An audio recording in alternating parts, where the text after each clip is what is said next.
Le mythe des capacités multitâches humaines. Le multitasking, ce zapping permanent entre tâches et projets, est une des causes de retard principales dans l'achèvement des projets. Pourtant, selon un mythe tenace, on prête non seulement à l'humain la capacité à être multitâche, mais cette qualité est recherchée et valorisée. Je suis Christian Aumann, bonjour et bienvenue dans cet épisode de ma série Panique en développement. Vous pouvez retrouver l'article correspondant à cette vidéo sur mon blog de la nouvelle industrie, en suivant le lien dans le descriptif de cette vidéo sur ma chaîne YouTube.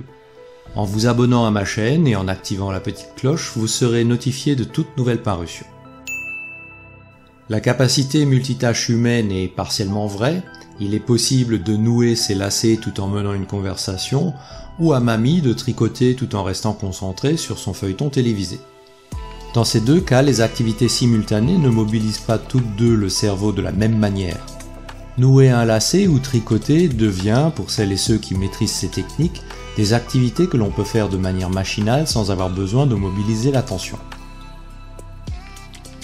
Il en va de même sur des lignes d'assemblage en production, lorsque la grande répétition des gestes développe une forme de mémoire physique qui sollicite très peu les capacités de traitement du cerveau. Ainsi est-il possible de juxtaposer une activité qui mobilise les capacités cérébrales avec une ou plusieurs autres qui les mobilisent très peu. Inversement, qui a essayé de lire et comprendre un texte tout en essayant de suivre une conversation décroche rapidement de l'une des activités, les capacités du cerveau humain étant insuffisantes pour multiplexer ces activités de manière fluide. Avez-vous compris ce que je viens de dire ? Vraiment ? Ou avez-vous été distrait par cette avalanche de signaux ? On rembobine. Qui a essayé de lire et comprendre un texte tout en essayant de suivre une conversation décroche rapidement de l'une des activités, les capacités du cerveau humain étant insuffisantes pour multiplexer ces activités de manière fluide. Quelles sont les conséquences au travail ? Dans les activités professionnelles qui sollicitent fortement les capacités cérébrales, le multitâche que l'on se plaît à croire possible finit par dégrader fortement les performances. La vitesse de réalisation, la qualité des rendus, la tenue des délais, la complétude de ce qui est accompli, etc. La supériorité du monotâche se démontre facilement. De multiples études et articles en ligne démontrent que le multitasking humain est un mythe, largement supplanté par le monotâche en termes de performance. Un exercice simple suffit à démontrer l'allongement des délais et la dégradation de la qualité induit par le multitâche. Il s'agit en l'occurrence de réaliser une succession de tâches simples, chacune ayant un nombre égal d'opérations élémentaires, comme par exemple additionner 1 au nombre précédent, lister une suite de chiffres pairs ou impairs, écrire à la suite les lettres de l'alphabet, etc. Le premier essai se fait en mode monotâche.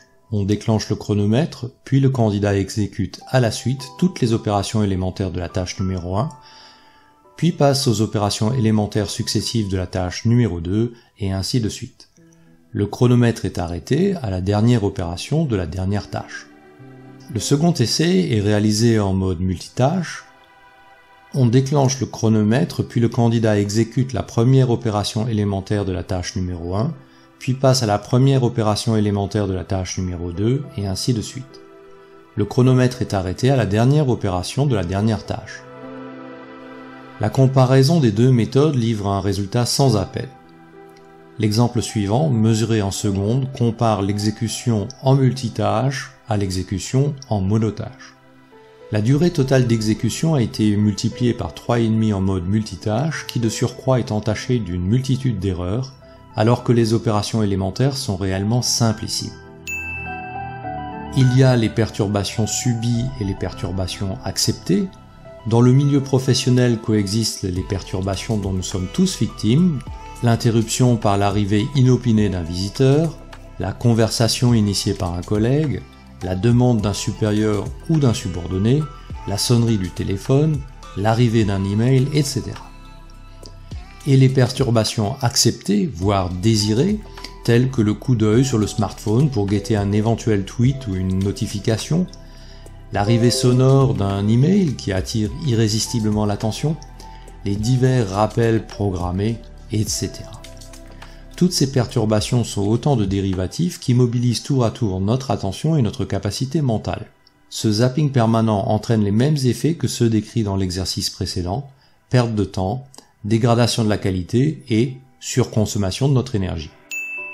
Que peut-on faire pour éviter ces effets négatifs du multitasking? Voici 3 pistes d'amélioration suggérées aux managers.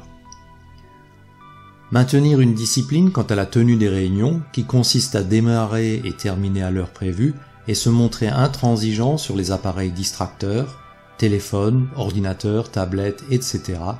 doivent être bannis ou éteints. Une durée maximale de réunion de 45 minutes est recommandée pour améliorer la concentration des participants. Abandonner l'idée que tout un chacun est instantanément mobilisable à tout moment de la journée. Les demandes ou ordres hiérarchiques qui arrivent sur les subordonnés de manière aléatoire et inopinée sont des perturbateurs majeurs. Cela vaut entre collègues également. Encourager une pause, une opportunité quotidienne d'arrêter le travail et de prendre une vraie pause, faire des étirements, du yoga et pourquoi pas une courte sieste, et ainsi refaire le plein d'énergie. D'autres solutions tant personnelles qu'organisationnelles existent.